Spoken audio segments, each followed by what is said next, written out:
Hello students, here in this video I am going to discuss a concept called Programmable Logic Array. In short we call PLA, Programmable Logic Array. What is PLA? PLA is similar to PROM. What is PROM? Programmable Read-Only Memory. I am writing very clearly Programmable Read-Only Memory. Except that the PLA does not provide full decoding of the variables and does not generate all the minterms. As we know that in the designing of PROM is designed using decoder circuit. Let us say if the decoder circuit used is 5 by 32 decoder. In 5 by 32 decoder, what happens? There are 5 inputs and how many outputs? There are 32 outputs. 5 inputs and 32 outputs. And each decoder output is representing a minterm, and that minterms will be used as inputs to the OR gate. This is what we call full decoding of all the minterms. But the advantage in the PLA is it doesn't require full decoding of all the minterms. It doesn't require to generate all the minterms. It requires to generate only the minterms that are required in the PLA. That is a difference between PROM and PLA. Okay. Now again you look at the point that PLA is similar to the in concept of PROM, except that PLA does not provide full decoding of the variables and does not generate all the minterms. So what PLA requires? Only the required minterms are to be generated. Now look at the decoder is replaced by an array of AND gates. Each AND gate is for providing one minterm. Each AND gate is for providing one minterms. And these AND gates can be programmed to generate any product term, or we call any minterms of the input variables. And these product terms are then connected to the OR gates. OR gates are for performing the sum. And product terms means AND gates are for performing the products. Right, AND gates are for performing the products, OR gates are for performing the sum.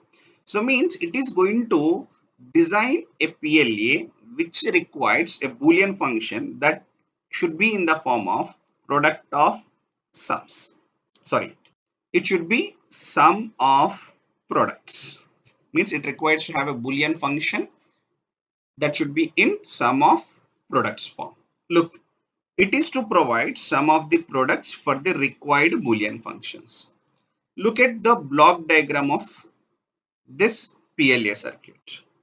What it requires to have inputs and input buffers, and it requires input buffers in both complemented and uncomplemented form, so that here in the logic diagram of PLA we are going to use this kind of circuit, and here this is called buffer because input is going to the output. Here using a bubble we can say input is complemented, we can call it as a NOT gate. Means input I wanted to have in its form and in its complement form. These are the input buffers, and it requires to have AND matrix. AND matrix is for generating the product terms, and the output of these product terms are summed using the OR matrix. It is to provide sum, and the output functions can be represented either in its form or its invert form. In its form means the output function is f. In its complement form means output function will be f dash, and it is going to provide the output buffers. Now this is a PLA block diagram. Start with input, get the product terms and do their sum and represent the function in f or f complement form to get the output buffers. Okay, to get the output buffers. Now look at the programmable logic array. Here you see each input is go through a buffer inverter. How a buffer inverter is to be represented? Like this. Here this will be treated as a buffer, and using the bubble it is considered as an inverter. So means each input is goes through a buffer inverter combination that has both true and complement outputs. We have a true outputs which is called buffer, complement output is called inverter. Each input and its complements are connected to the inputs of AND gates. Why it is required for AND gates? It is required to generate a product terms. The output of AND gates are connected to the inputs of OR gate. Why it is to be connected to the inputs of OR gate? To provide the sum of products. The output of OR gate goes to XOR gate. Again, further it is going to XOR gate, where the output can be represented either in its form or in its complements form. So that the sum of this output, sum of product terms to be connected to the XOR gate. And XOR gate, you know the symbol. This is a symbol for XOR gate. And XOR gate receives output function F, and another input will be used for representing the output should be in the complement form or uncomplement form. Suppose if the another input to this XOR gate is 1. Now you tell me F exclusive or 1 is equal to dash. As you know that exclusive OR gate will give you 1 if both the inputs are different. Suppose F is 0, the output will be 1, means it is F complement. If F is 1, the output is 0, means F complement. Suppose this another input to this XOR gate is 0, that is F exclusive or 0. Suppose F is 0, 0 exclusive or 0 is 0, it means F. F is 1, 1 exclusive or 0 is 1, that is F. So to get the output in its complement form, the another input to this XOR gate should be 1. If the output to be in the same form, then the another input to that XOR gate will be 0. So this is the points I have clearly mentioned in the notes. The output is inverted when the XOR input is connected to 1.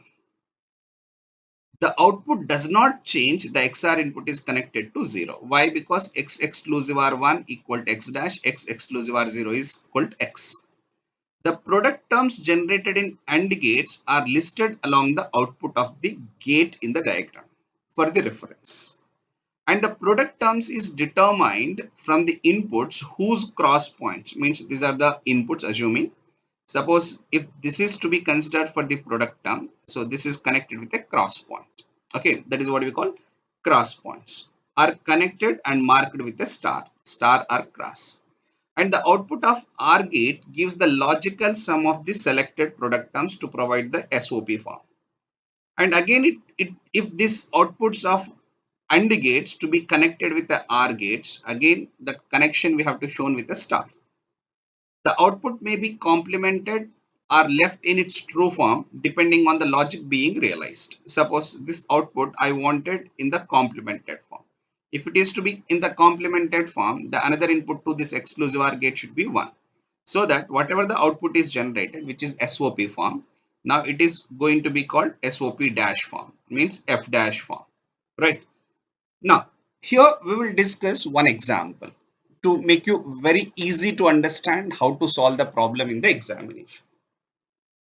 Say here you are given two functions in the question, f1 ab dash plus ac plus a dash b dash, and f2 is ac plus bc whole dash. There are two functions are given, and these two functions are to be programmed using the PLA. To design a PLA circuit for these two functions, it requires to have a PLA program table first. Now this PLA program table consisting of three parts. That first part consisting of product terms, and these product terms are represented with some number.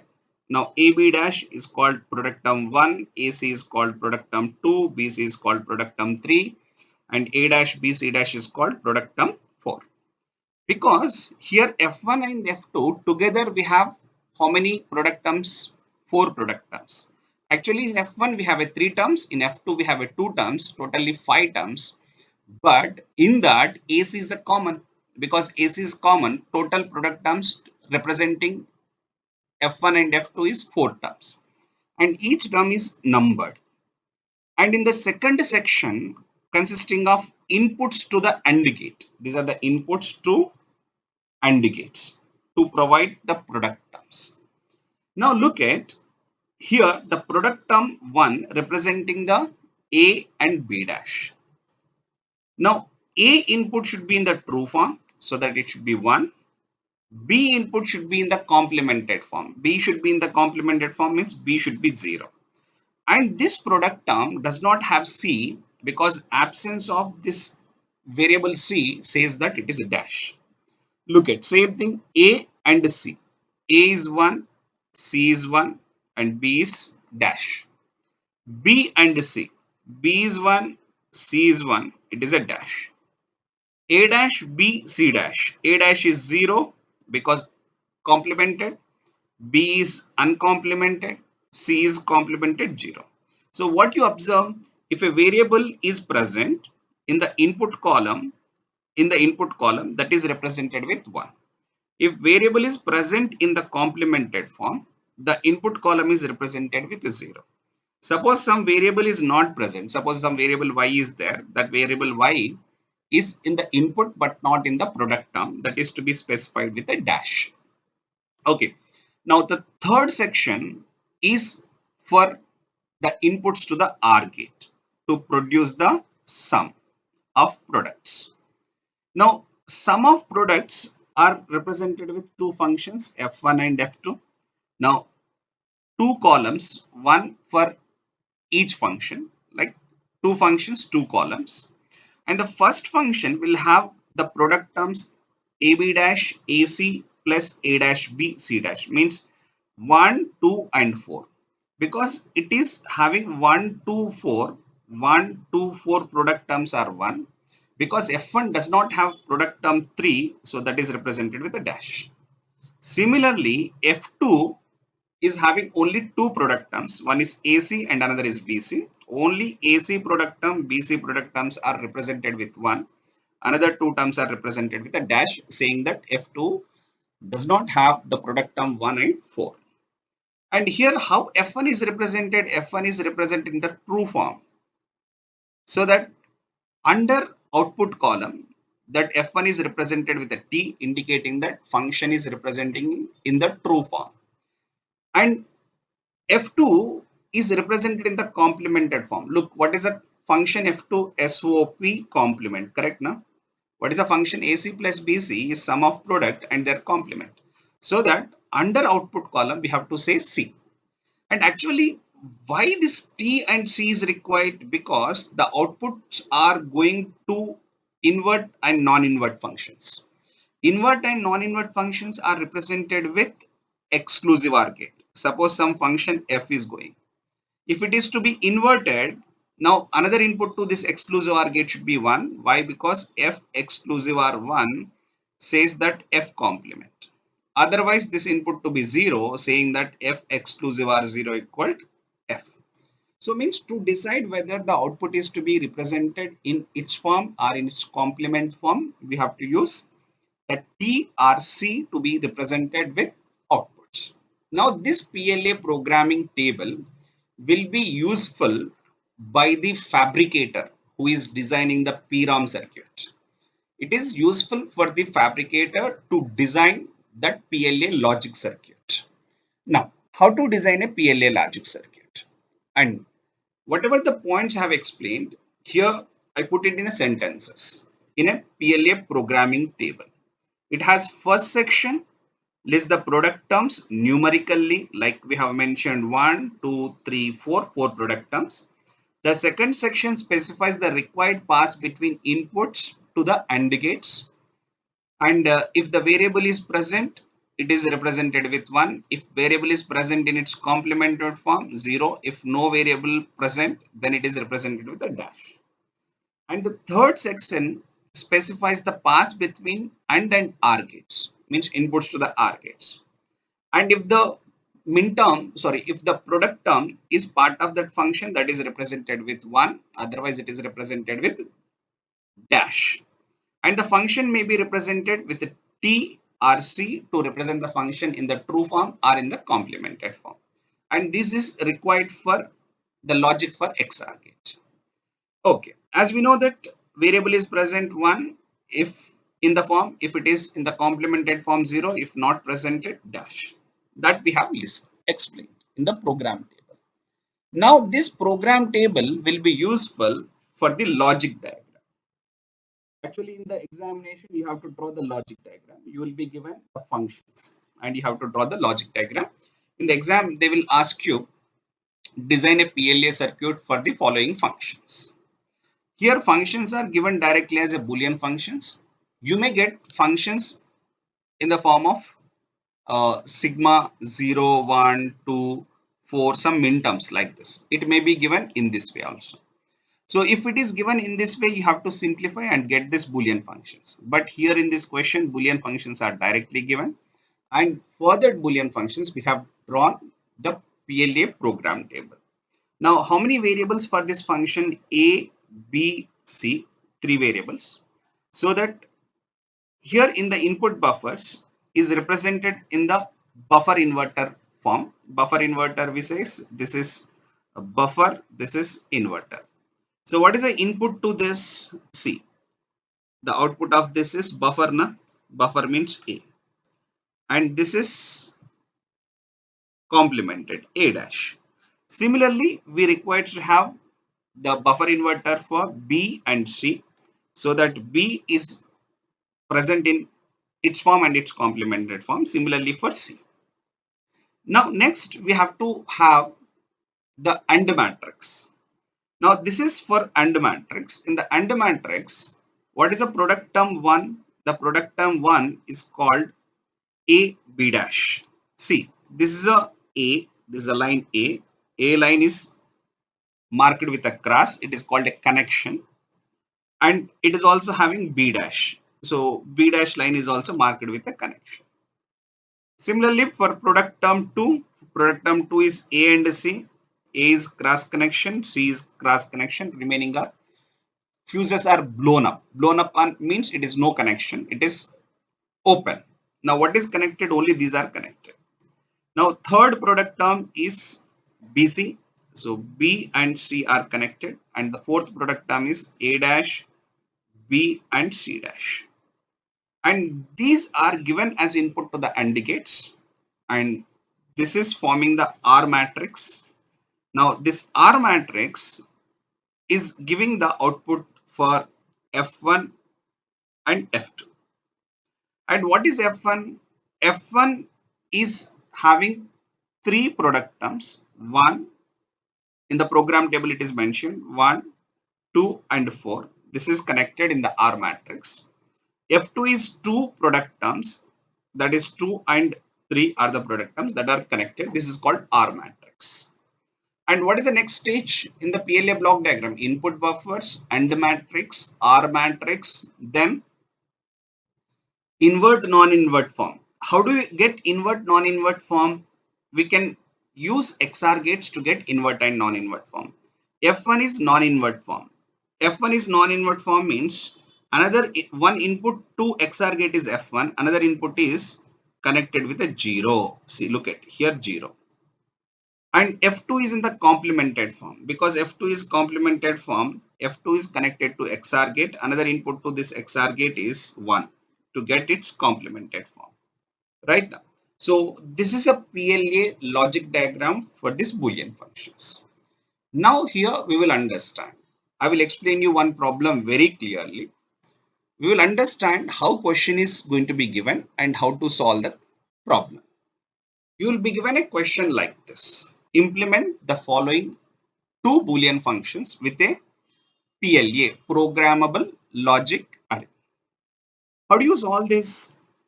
Because here not Boolean functions given. Here given function in the form of sum of minterms. Now we'll have K-map simplification for F1. Here I'm writing very clearly K-map simplification for F1. Because it is a 3 variable map, I'll be using like this. I'm drawing a 3 variable map. A in the row and BC in the column. A is 0, 1. BC is 0, 0, 0, 1, 1 0 1 1. Okay. Now what are the min terms here? Look at it is 1 1 and 1 0. What are the min terms? 0 1. This is 2, and actually this is 3 not there, and this is a 4. These are the min terms.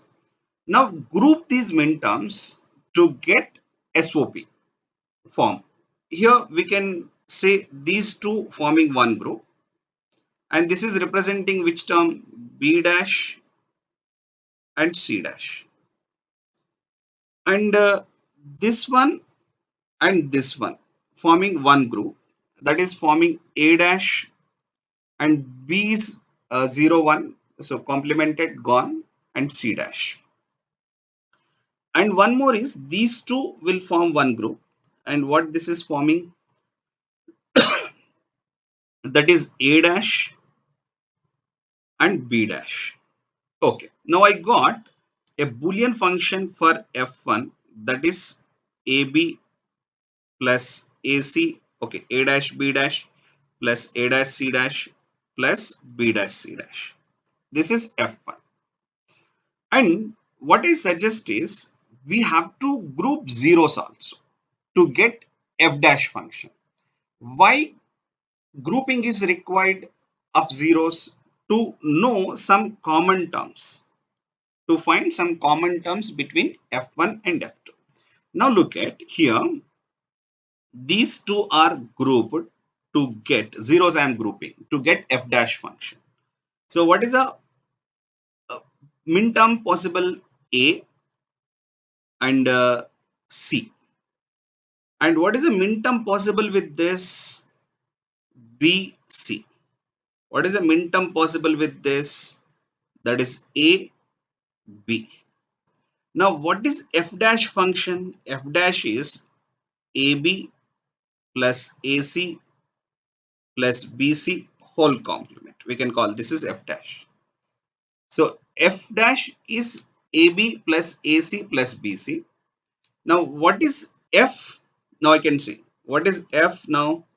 F is AB plus AC plus BC whole complement. How I am getting this F1? This is grouping ones. Now grouping ones, I am getting this function. By grouping zeros, I'm getting another function. Now similarly we do for F2 also.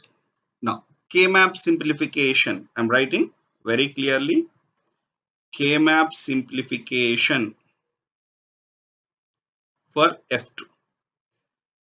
Now again it is a 3 variable map, so draw the 3 variable map. A and BC 0 1, this is 0 0 0 1 1 1 1 0. Now for F2 function, look at what are the min terms. 0 5 6 7, 0 1 2 3 4 5 6 7. Okay, these are the min terms. Because these are the min terms, now group these min terms to get the Boolean functions. Now these two I can group it to get which value, which one? These two, A and C. These two I can group it to get A, B, right? And this is one separately. This is one separately because it is not grouping with anyone. That is A dash, B dash, C dash. Now look, what is F2 we got? The F2 we got is AB plus AC plus A dash, B dash, C dash. Here you observe, in F2 I can take AB plus AC plus A dash, B dash, C dash. And in F1 I can take in the complemented form. Why? Because if I consider F1 as a complemented form, the two terms AB and AC are common. So means the number of product terms are reducing. Actually PLA is for reducing the number of product terms. Here F1 have 3 terms, F2 have 3 terms, totally 6, but 2 are common. That is AB, AC is common in F2, F2 dash, sorry, F2 and F1 dash. Means F1 is represented in the complemented form. So I can go with F1 is represented in the complemented form, F2 is represented in the uncomplemented form. Functions I have designed. Because here I am getting the common terms, I should not go for the F2 complement. Otherwise, you have to look for the complements also. Okay, I'm not looking for the complements because I am getting the common terms. And do remember, it is not compulsory that you need to find the common terms mandatorily. You can do it normally also. Like F1 you find, F2 you find. Here you are getting 3 terms. Here you are getting 3 terms. Totally 6 terms. Directly you can do it. But always to have a better design, you can find function and complemented form for all the functions and try to find some best combinations that requires to have minimum number of product terms. That is a actual point. Now use this and draw the PLA program table. First, draw the PLA program table. Now, as you know that PLA program table have 3 sections. The first section is called product terms. Second section will have the inputs to the AND gates. Look at that program table once again. First one product term, second one inputs, third one outputs. Look at first one product terms, second one inputs to AND gates. What are the inputs? A, B and C. And third one outputs to OR gates. And output will be 2 functions. F1 I'm taking in the complemented form and F2 in the true form. Now, what are the product terms common here in this? AB I'm calling product term 1, AC I'm calling product number 2, and BC I'm calling product 3. And what F2 having? AB, AC, A dash, B dash, C dash, I can call this is a product term 4. So minimum number of product terms are required to be selected for the good design. I can say it is a good design. Now look at what are the inputs to the AND gates. The first product term is A and B. A is 1, B is 1 because C is dash, because C is not there. Second product term AC, A1, C1, B not there.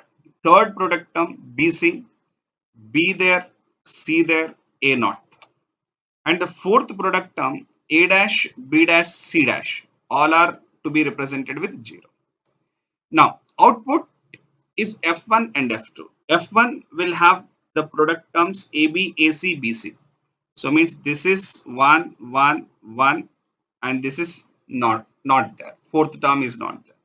What is F2 having? AB 1, AC 2 and A dash, B dash, C dash. This is a 3 product term and this is empty.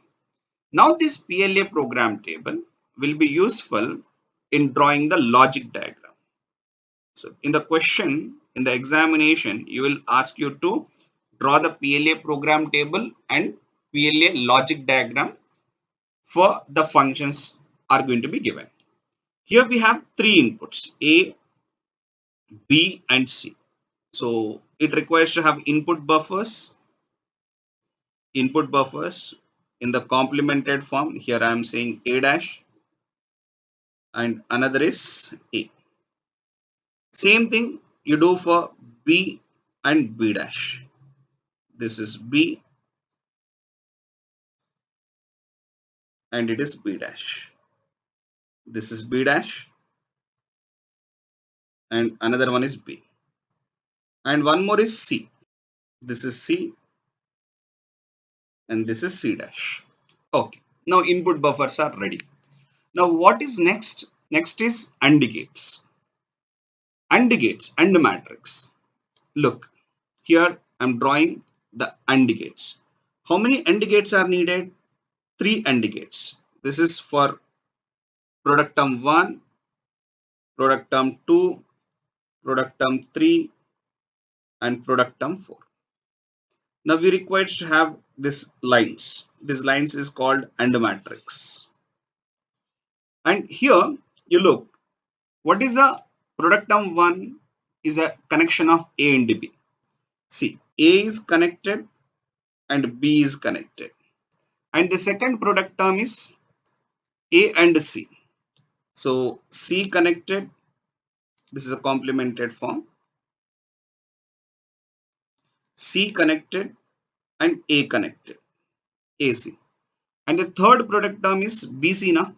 Look, here this is a B and this is a C. And the fourth product term is A dash, B dash, C dash. A dash, B dash, and C dash. A dash, B dash, and C dash. Actually, this C dash is C. Look at here, this is C dash, this is C. Look at this line, just I am drawing it once again. A dash, B dash, C dash. What is a 1? A and B, and 2, A and C. A and C means this line I am writing once again. This is A and this is C, right? And this line I am drawing it once again to represent this. Now this is an AND matrix is over. Each AND matrix is giving the output. And these outputs are used by the OR gates to specify the OR matrix. Now we require to have how many OR gates? We require to have two OR gates. Why two OR gates? Because two functions we have to represent. This is called F1. This is called F2. Okay, that is the assumption only. So I can call F1, F2. Now these are the OR array. What is F1? F1 having the product terms 1, 2, 3. 1, 2, 3 connected. What F2 is having 1, 2, 4. 1, 2, and 4. That is F2. F2 is 1, 2, 4. Okay, I am writing F2 here. F1 is 1, 2, 3. I am writing F1 here. Whatever the order you write, that doesn't matter. Now, this F1 and F2 will go to the invert non-invert form, because invert non-invert form is there. So I can move this F1 and F2 to the XOR gates. You can draw like this, XOR gate. And this is another XOR gate to represent F1 and F2. Actually here, F1 and F2 are complemented or uncomplemented. That you can see in the program table. F1 is complemented, F2 is uncomplemented. Because F2 is uncomplemented, what is needed? 0 is needed as the another input. F1 is complemented means another input to this XOR gate is 1. Now, this is giving the F1 and F2 functions. And this is a PLA logic diagram for the given input functions. This is how you will be getting a question and you'll be asked to implement the following Boolean functions with PLA. What you have to do? You have to find a Boolean expressions for each function using K-map simplifications. Then you find some terms which are common. It is required only to have a good design of a PLA. It is not mandatory, but it is recommended to have a good design of a PLA. Once these Boolean functions are obtained, you draw the PLA program table. Using that PLA program table, you can draw the logic diagram. This is how you have to answer the question. It is very, very important. You can definitely expect a question in your university exams. Hope you understood. Thank you.